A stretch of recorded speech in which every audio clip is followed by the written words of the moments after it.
why you went into the military base to make this documentation?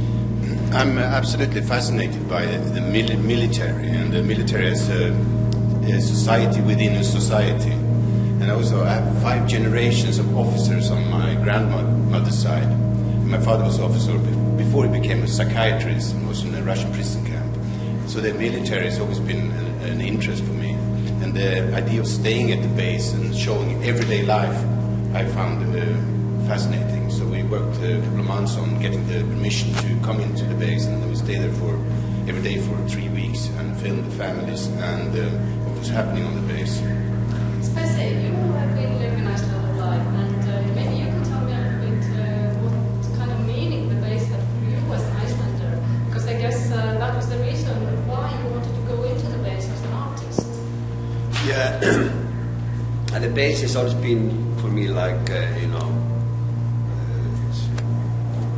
something bad thing, because Iceland doesn't have any weapon, so we didn't want really to have the base, but I guess the base was there, mostly for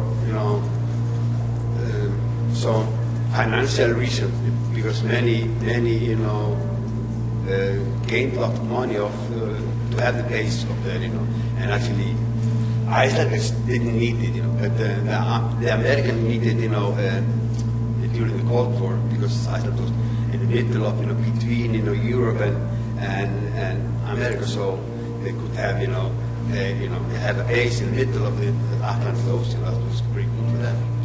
So you're a pacifist, and even though you're a pacifist, you are interested in documenting the military installations.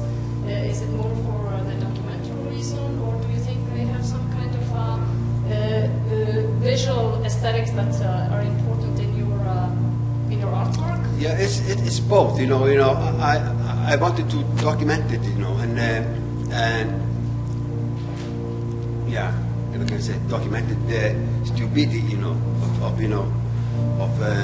military, but we did it though without, manipulating, so we just show what we had, and everybody we were talking to, they were chosen by public, The public office. Yeah. So they give us, the perfect, people to talk to, perfect soldiers, So you have, in fact, quite opposite reasons to go in there, but still this collaboration seems to have been quite fruitful and successful. I don't think we had different reasons to go in there. I think I'm a pacifist too, but the interest of the base is sort of, I think it's similar, actually, to look in what it is like and just show the everyday life. And it's quite interesting. Some people told me it's like 50% like the base in Iceland and 50% don't like the base. And when we had the opening of the show in Reykjavik, we invited the military and we invited Icelanders. And both sides said, yeah, this is the way it is. It really shows the base. The one who was positive said that, and the one who was negative said the same thing. And I found that quite interesting. So you can actually read into the images what you want. So we show it in a documentary way. I find that quite interesting. This exhibition has traveled quite a lot. You have, of course, shown it in Iceland and also in Copenhagen and maybe in some other places. What does it mean to you to bring it here into this very special building in Riga, into this context? I find it very interesting to bring it here because it feels like the time period of the base is the height of the Cold War, before the Cold War and after the Cold War. And now we're seeing a situation again that is pointing towards a new Cold War in a way, with China and Russia and America also on opposite courses.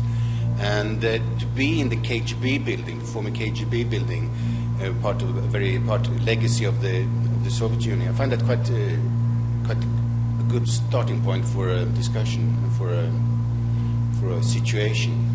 Maybe you could just explain a little bit what we are seeing here on the walls. What are these views, Bessie? These two views are, taken after the military left. So it's taken from a helicopter. Just to explain to our viewers that the military left in 2006.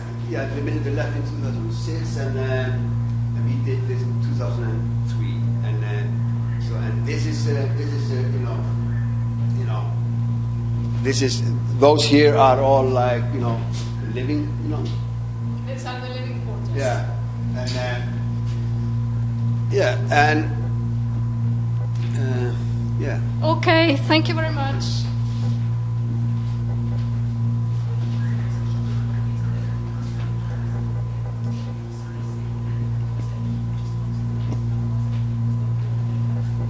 Darbu un ļoti tādu fascinējošu darbu. Mēs vēlētos jautāt par to, kāda tieši Ērikam pašam ir attieksme pret vēsturi. Viņam tā ir fascinējoša, kā militārā sabiedrība iekš sabiedrības.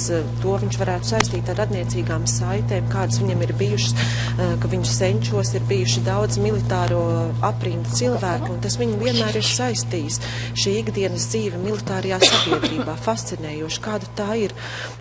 Bet kāda tā nozīme ir otram māksliniekam? Spesī savukārt, kā islandietis saka, ka viņam bāze vienmēr ir ietvērusi kaut ko negatīvu, nevēlamu, ļaunu, kas viņiem nepiedara. Bet tā ir atradusies Islandē. Islandē tā tomēr nekad nav bijusi vajadzīga. Tā ir vienmēr bijusi ASV vajadzīga. Svarīgi, lai tā augstā kara laikā atrastos Atlantijas okeāna vidū.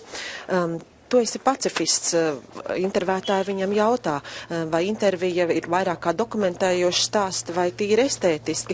Nē, es domāju, ka abējādi. Tā ir gan dokumentācija, gan arī militāro spēku idiotisma muļķības manifestācija, ko viņš vēlās uzšķert, jo arī Islandes sabiedrībā nostāja pret šo militāro bāzi ir sadalīta ļoti krasi. 50-50 ir cilvēki, kas to uzskata par labu, ir cilvēki, kas tam ir pretojušies.